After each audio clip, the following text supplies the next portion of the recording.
Hello dear students, बेटा हमारा 6th class में एसएसटी में 6th लेसन है हिस्ट्री का प्रारंभिक राज्य है। ठीक है, हमारे 5 लेसन कंप्लीट हो चुके हैं।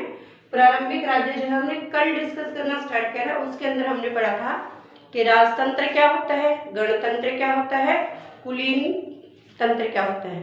ठीक है, उसके बाद जनपद, महाजनपद बताए थे कि जो महाजनपद थे 16 उभरे थे, उन 16 के नाम भी बताए थे। अंग, मगध, काशी, कौशल, वत्स, शूरसेन, पांचाल, कुरु, मत्स्य, चेदी, अवनिक, अश्मक, वज्जी, मल्ल, गंधार, कंबोज। ठीक है, उसके बाद बताया था कि राजतंत्र और गणतंत्र क्या होता है, राजतंत्र और गणतंत्र में अंतर क्या है। आज का जो हमारा टॉपिक है वो है मगध विषय अध्ययन।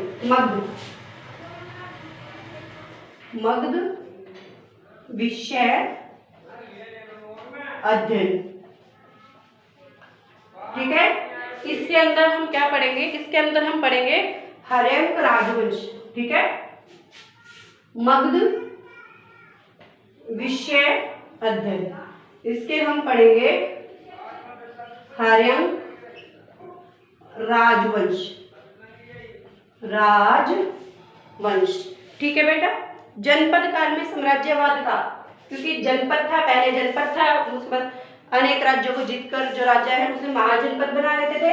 जो हर्यंक है वो राजा का नाम है, उसी के नाम पर हर्यंक राजवंश नाम रखा गया है। ठीक है, जनपद काल में साम्राज्यवाद का पतन हो रहा था। जनपद काल में साम्राज्यवाद का पतन हो रहा था। मगध सर्वाधिक शक्तिशाली राज्यों के, जो मगध राज्य है वो सर्वाधिक शक्तिशाली राज्यों के रूप में उभरकर उस समय सामने आ रहा था। मगध का जो प्रथम प्रतापी राजा था हर्यंक राजवंश का, वो बिंबसार था। उस राजा का क्या नाम था बेटा, बिंबसार। हर्यंक राजवंश के प्रथम राजा का नाम था बिंबसार। हर्यंक राजवंश के प्रथम राजा का नाम क्या था, बिंबसार था। ठीक है, बिंबसार ने 547 ईस्वी में गद्दी पर बैठा, और 547 ईस्वी में गद्दी पर बैठा, ईस्वी पूर्व गद्दी पर बैठा।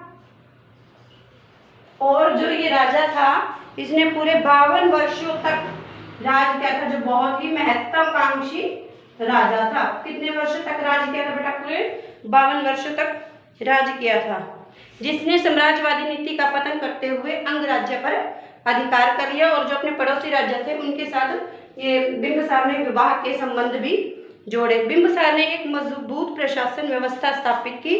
उसके अधिकार में 80,000, बिंबसार ने मजबूत प्रशासन व्यवस्था स्थापित की थी, और उसके अंदर 80,000 गांव आते थे बिंबसार के अंदर में। ठीक है, प्रत्येक गांव की पृथक सभाएं थी, जिसका मुखिया कौन कहलाता था, ग्रामिका। प्रत्येक, क्योंकि 80,000 गांव थे तो सभी की अलग अलग सभाएं होती थी, और उस सभा में जो मुखिया बैठता था उसे क्या कहा जाता था, ग्रामिका कहा जाता था। उसने व्यापार तथा उद्योगों को प्रोत्साहित किया। गांव और नगरों को जोड़ने के लिए उसने अनेक सड़कें तथा नदियों पर अनेक पुल भी बनवाए। वस्तुतः बिंबसार प्रथम भारतीय राजा था जो एक बड़े भाग को राजनीतिक छत्र के नीचे लेकर आया था। उसके बाद बिंबसार एक महत्वाकांक्षी था, लेकिन बिंबसार के बाद उसका जो पुत्र था अजातशत्रु,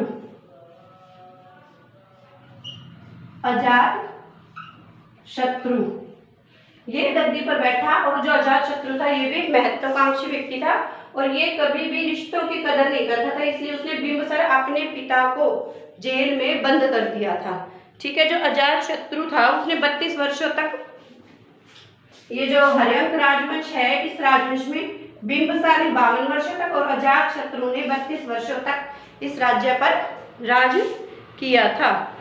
ठीक है, उसके बाद है आपका मगध साम्राज्य के उत्कर्ष के कारण के, मगध जो साम्राज्य था उसके कौन कौन से उत्तरदायी कारक थे, उसके उत्थान के कारण। मगध साम्राज्य के उत्थान के कारण कौन कौन से थे। एक तो उस समय जो राजा था, वो राजा जो हुए तो उस समय वो बहुत ही महत्वाकांक्षी थे, उनकी वजह से भी हुआ था। एक तो था महत्वाकांक्षी शासक, इसके पॉइंट दे रखे हैं। पहला है महत्वाकांक्षी शासक, महत्वाकांक्षी शासक। इसके अंदर आपको क्या दे रखा है, इसके अंदर आपको दे रखा है कि बिंबिसार, अजातशत्रु तथा महापद्मानंद सभी शासक महत्वाकांक्षी थे जिसने साम्राज्य विस्तार के लिए सभी साधनों को अपनाया और पड़ोसी राज्यों के साथ वैवाहिक संबंध स्थापित किए। उसके बाद है उर्वरक एवं समृद्ध भूमि। दूसरा पॉइंट क्या था, उर्वरक एवं समृद्ध भूमि। उस समय इन राजाओं के पास कैसी भूमि थी, उर्वरक और समृद्ध भूमि थी जो गंगा मैदान के निकट था, ठीक है, जिससे पर कृषि बहुत अधिक होती थी। उसके बाद है समृद्ध प्राकृतिक संसाधन। तीसरा पॉइंट आपका प्राकृतिक संसाधन। प्राकृतिक संसाधन में क्या है बेटा, इसमें है कि मगध के पास विशाल लोहा भंडार मौजूद था जिससे वे उद्योग तथा सामरिक अस्त्र शस्त्र के लिए विशेष योगदान दिया। उसके बाद राजधानी नगरों की व्यापार का विकास। लास्ट में आपका क्या आएगा, व्यापार का विकास। के उस समय व्यापार का विकास जो था बहुत अधिक हो रहा था। सड़कों तथा नावे नदियों के, क्योंकि वो गंगा नदी के पास था तो वहां पर नदियों के माध्यम से भी परिवहन सुविधा उपलब्ध थी, ठीक है, जिसने मगध शासन को उन्नत करने में बहुत अधिक लाभ दिया। उसके बाद आपका लोगों का आर्थिक जीवन। उस समय मगध के लोगों का आर्थिक जीवन कैसा था, आर्थिक जीवन, मगध के लोगों का आर्थिक जीवन कैसा था। पहला है उसमें करों को महत्व दिया जाता था, करों को महत्व अपनी सेना को रखने के लिए, ठीक है। वेतन भोगी व सुशिक्षित जवानों से सुसज्जित सेना रखने के लिए सैन्य व्यय के लिए राजस्व एकत्रण आरंभ किया गया। किसानों को अपनी फसल का एक छठा भाग कर के रूप में देना पड़ता था, ठीक है। इसी प्रकार शिल्पकारियों को और व्यापारियों को भी ये जो है ये कर देने पड़ते थे। उसके बाद आपका ग्राम संगठन, करों को महत्व,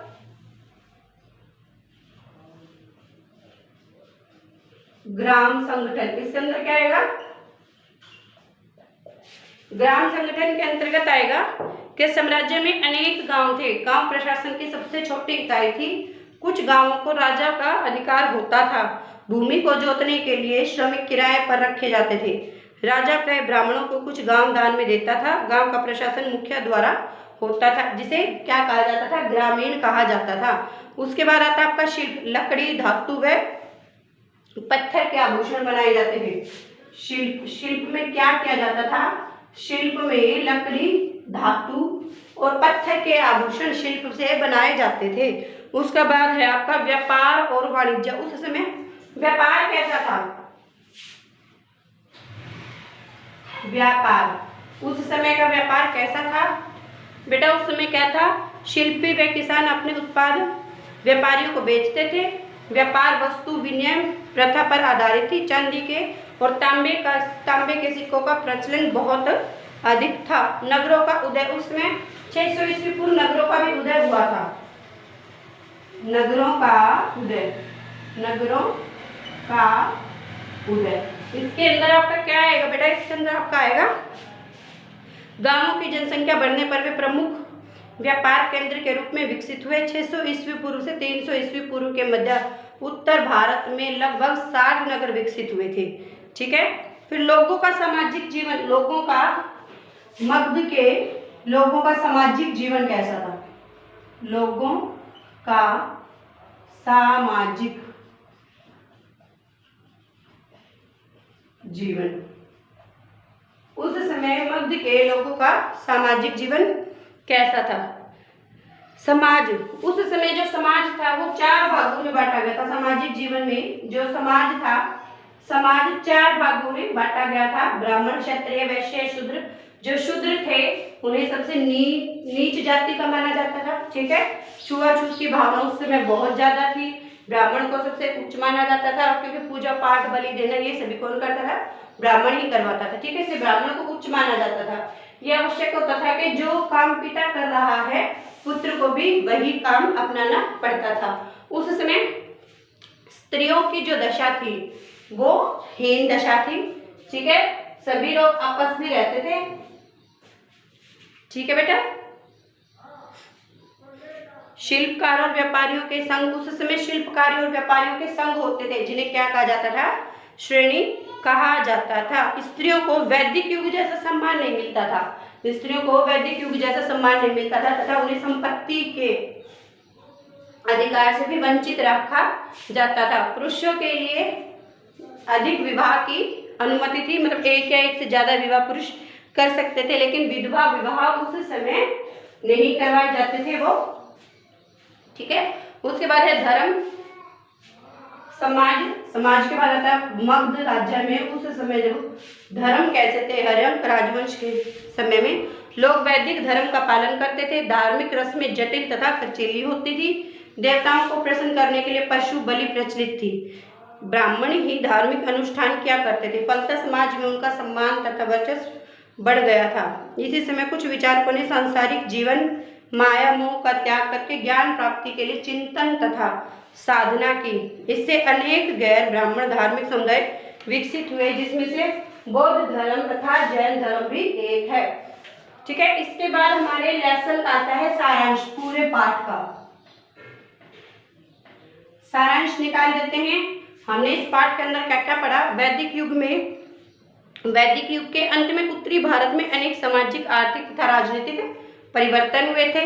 सत्ताधारी कबीलों के नाम पर जनपद की पहचान होती थी। 600 ईस्वी के आसपास उत्तरी भारत में 16 जनपद, जिनमें अधिकांश राज्यों द्वारा शामिल थे। अनेक नए नगर उस समय विकसित हुए थे। व्यापार के लिए धन का उपयोग किया जाता था। अनेक शिल्प व उनकी श्रेणियां विकसित हुई। महाजनपद के समय राजतंत्र व गणतंत्र दोनों समान रूप से प्रारूप में थे, क्योंकि कुछ राज्यों में जो कुछ महाजनपदों में गणराज्य था तथा कुछ महाजनपदों में क्या था, आपका राजतंत्र था। कहीं गणतंत्र तो कहीं राजतंत्र। ब्राह्मण तथा पुरोहित को उच्च माना जाता था। ठीक है, मिथिला विदेह की राजधानी थी तथा वैशाली समस्त वज्जी संघ की राजधानी थी। ठीक है बेटा, ये जो आपका लेसन है, लेसन नंबर 6 प्रारंभिक राज्य, इसकी रीडिंग हमारी कंप्लीट हो चुकी है। आज का आपका होमवर्क क्या है, आपका होमवर्क है कि आपने रीड करना है, रीड लेसन नंबर 6 कंप्लीट। ठीक है, थैंक यू बेटा।